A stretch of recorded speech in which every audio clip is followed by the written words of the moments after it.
What is the scariest true story you know?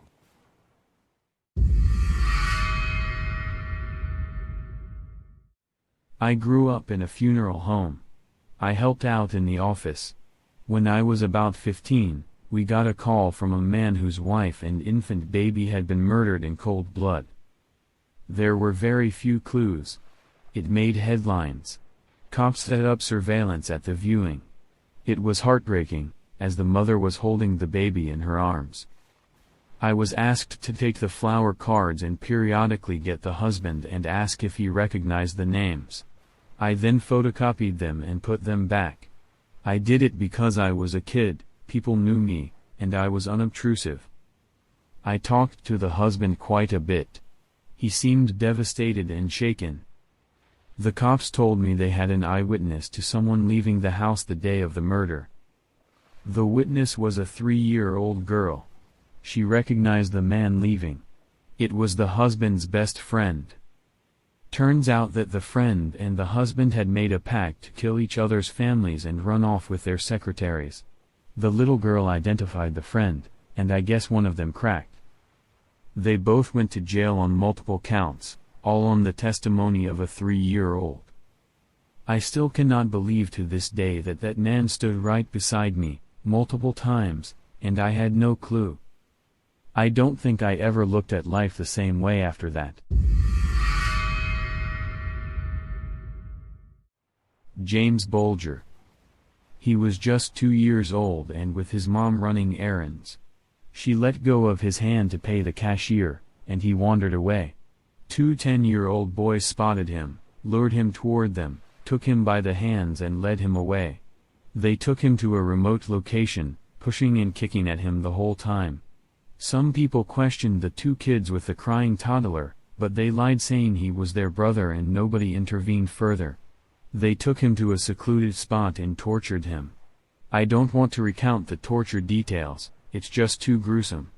They left his body on some railroad tracks hoping that being run over by a train would make it look like an accident. He was found days later, his body severed in half by a train.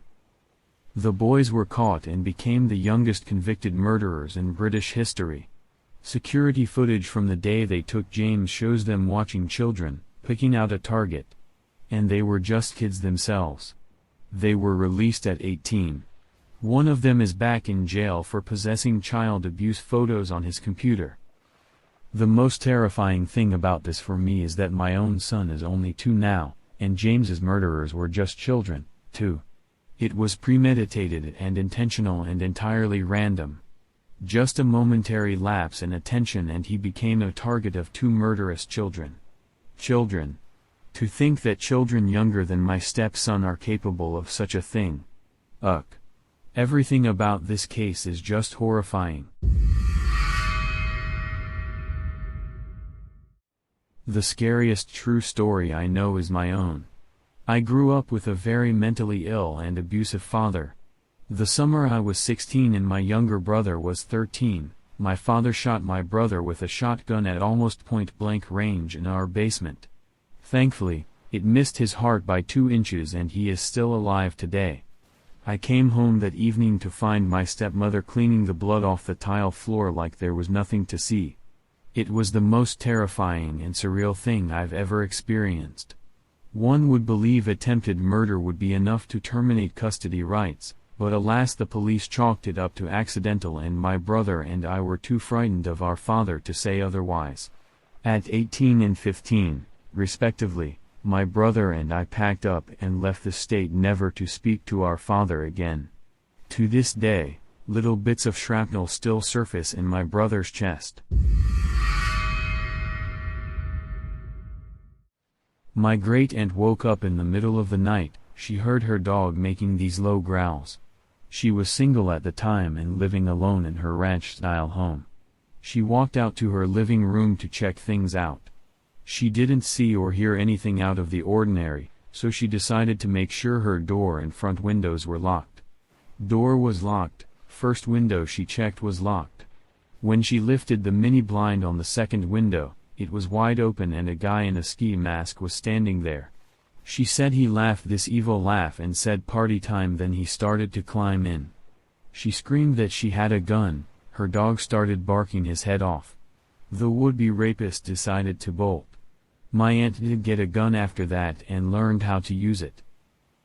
I can't even think about what would have happened to her if she didn't have her dog to warn her. Haj Mohammed Mesfoui. He was a shoemaker who lived in Morocco in the late 19th and early 20th century. He and his accomplice, a 70-year-old woman called Anna, used to drug and kill young women who came to the shop. Eventually one of the victim's parents traced her movements to the shop, and after the remains of 36 mutilated corpses were discovered nearby, Mesfoui and Anna were questioned and tortured. Anna didn't survive, but Mesfoui confessed to murdering them, usually for a tiny amount of money. His initial sentence was crucifixion, a very unusual punishment even then.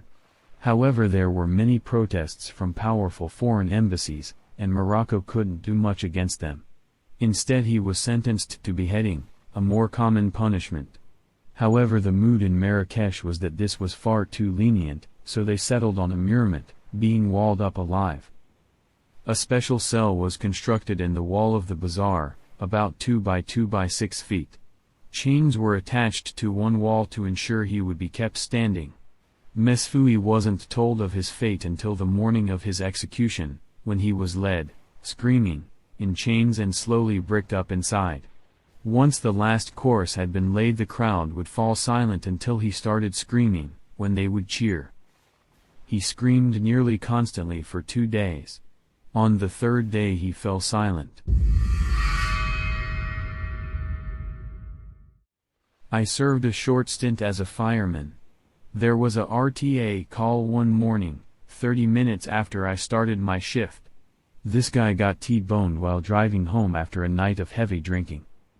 He got T-boned on the passenger's side when he ran a red light. His wife died instantly and he pretty much remained unharmed. When we arrived at the scene, he was outside his car, while the wife was still seated in the passenger seat. Her lower body was still in her seat while her upper torso splayed over to the driver's side. Looks like she was just reaching over to the driver's side to open the door, just that she's unconscious and non-reactive. No blood at all from what we can see from the driver's side. The passenger's door was caved in badly. The driver was still tipsy and thought nothing of what's happening, kept asking us to hurry up and extract his wife so that they can head back home. Laughing and fumbling around with the police. When the paramedics realized that there was no pulse, we tried extracting her from the driver's side and we realized that her lower left body, her left pelvis to her thigh, was completely crushed and she was impaled through her left abdomen by a piece of the door. When we told him that his wife has died, probably bled out minutes after the impact, you could see the disbelief, "Stop kidding me," slowly morphing into realization, then ending up as desperation. He was immediately sober and ran over to the driver's side, tried to pull his wife out. It tore her wound up and we had to drag him out. He then proceeded to the passenger side and tried to pry the caved door open. We left the scene then and let the police handle the aftermath. Saw it on the news that afternoon. The New London School explosion. A school in Texas in 1937 tried to tap into natural gas on their own and it ended up leaking and blowing up the school. It's the reason they make natural gas scented in Texas and probably the US now. I'm amazed I never heard of this in school because it seems like something that should be taught. I read some survivor stories and I had fucking nightmares. It was horrible. 3 in particular stuck with me. One was a 7 or 8-year-old girl. She saw her best friend and playmate with her entire body crushed by concrete with only her shoulders and head above it, and she still had a lollipop in her mouth like she didn't know what happened. Another was a guy, I think a 16 to 17-year-old, helping undig people and bring them out of the wreckage. He saw a dad holding his daughter crying his eyes out while the back of the girl's head was broken open with her brain on the ground next to her. The last was a 9-ish-year-old girl who went to find her mom after it happened. There was a PTA meeting going on at the time, so there was a lot of parents at the scene. Her mom was freaking out trying to find her but didn't even recognize her. She went up to her mom and called out to her, but she just kept saying, "You are not my daughter." She was so covered in blood and ash and tears that her own mother couldn't recognize her. It was a truly horrifying thing. When I was 10, I regularly attended a choir club for kids. One day, I was picked up by my dad to drive me home. I was confused about it, as it was always my mom who did, but did not think much on it until halfway through the drive. My dad began to mumble about how sorry he was, and how I would never see him again. More than a bit frightened and confused at that point, I kept asking what he meant, but he wouldn't say. Until we were home, but he did not leave the car, and instead urged me to get out. Finally, he told me I would not see him again because he will be dead very soon for what he did, and that the police would answer me. After he practically kicked me out of the car, I rushed home, but no one was there. But I found the door open, and a puddle of blood on the floor. The police was nearby and explained what had happened. My dad was obsessively jealous and had found a pack of old condoms in the cupboard, so he drew the conclusion that my mom must have cheated on him. Never mind the fact that we only recently moved into this apartment, and they could have been left by previous tenants, or the fact that he controlled my mom's very step and never let her go anywhere alone. The police took me to the hospital, where my mom, luckily alive, was being treated. My dad had smashed her skull in with a full wine bottle. The only reason she survived was because my little brother, 7 at the time, intervened. If it weren't for him, my dad would have killed my mom in a fit of jealousy. When he said that I would not see him again, he meant that he had planned on killing himself shortly after dropping me off. He did not succeed, and police managed to get him into a mental ward. This, to this date, is the scariest thing that had ever happened to me, but I keep thinking of my brother all the time.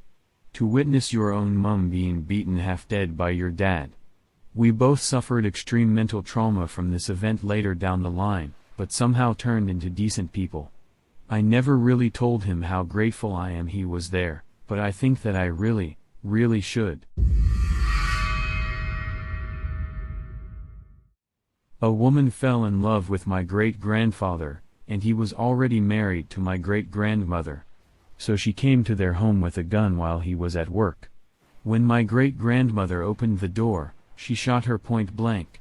However, my grandmother, then 3-ish years old, was behind her, watching everything. I guess she concluded that she wouldn't remember, or wouldn't be believed, or simply couldn't shoot a child, being a mother herself. And thankfully didn't shoot her. This was around 1930, forensics weren't very advanced. No evidence was left. The case goes cold. Life continued on, and eventually the woman, named Lorraine, got what she wanted. She convinced my great-grandfather to marry her. She had 2 children from a previous marriage, both older than my grandmother. I don't know what happened to her first husband, honestly. She told everyone exactly who murdered her mother, but no one believed her. Who would believe a kid who obviously misses her mother, and is having trouble adjusting to her new family? People just thought she demonized her stepmother for replacing her mom. Or maybe imagined it. It's an easy conclusion to reach, honestly. And so years and years pass, she grows up with her mother's murderer in her own house. Sleeping rooms away. And Lorraine knows that she knows. She appears like the perfect housewife, swooping in and caring for the grieving father and child. My grandmother grows up tormented by her and her children. There was obvious favoritism, the stepkids are spoiled and she's the black sheep of the family. She moves out and marries my grandfather the first chance she gets. She moves on and has children of her own. 5 boys. Lorraine became ill and finally landed on her deathbed. And there, she finally confessed to the truth, and told everyone what she had done. I guess she was worried about the state of her soul. 57 years had passed since the murder. 16 since my great-grandfather had passed. He never knew the truth. No documents were ever officially amended to state that she was the murderer, as far as I know.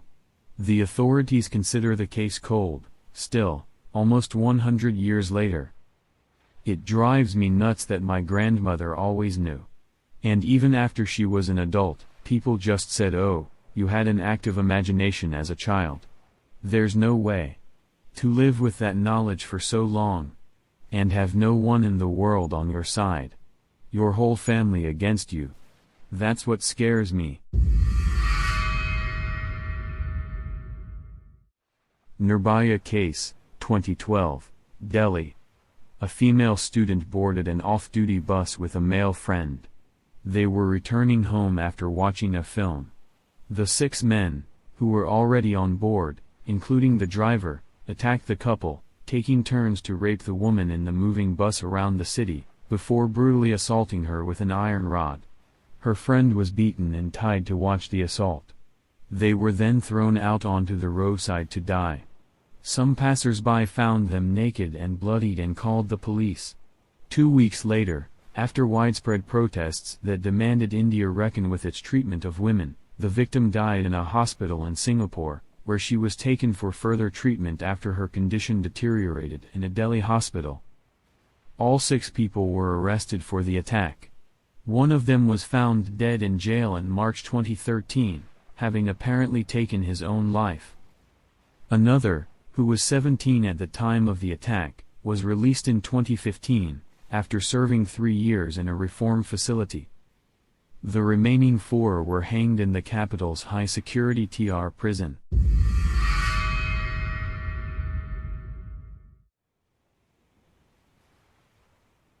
It's not the scariest, but definitely one of the saddest. But imagine this happening to you. Omaira Sanchez was a young girl who was a victim of death after a volcanic eruption. She was 13, but her death wasn't quick. She was trapped neck-deep in water, but rescuers could not get her out. They had stayed with her for 3 days while she slowly died. Her legs were caught under debris. The team thought about amputating her legs but didn't think she would survive the procedure. Many people, not just Omaira, suffered agonizing and unthinkable deaths caused by the mud this volcano caused. Some drowned, others suffocated, the list goes on. Only 1/5 of the town survived. It took literal hours for the rescuers to reach the town. But when they found Omaira, they never left her side. Until she died they gave her water and food, their efforts to save her never stopped. Eventually she succumbed to the freezing temperatures and died of hypothermia. Imagine being 13, watching your home die, and having to accept death. She accepted it, not knowing exactly when she'd die, but knowing it'd be soon and that she wouldn't be able to get out. My mother's friend left her abusive husband. My mother met her while working at a women's shelter. They were really close, and my mother fought so hard to get her somewhere safe. They did everything right. She helped her file divorce papers. And then one morning my mom can't get her on the phone, but they'd had plans to meet for lunch. And she checks the newspaper. And she calls in sick to work. Which she never did. And she sat me down in tears and told me what happened. Her friend was home, with her son, when her ex broke in. He killed her and left the baby there, in his mother's blood. And then he hung himself outside of Rayleigh's. Last I heard their almost 2-year-old went to live with his uncle. I can't imagine how terrifying it was for the baby to cry to himself, in his mother's blood, for the almost 2 days until he was found. Thanks for watching. Subscribe for more.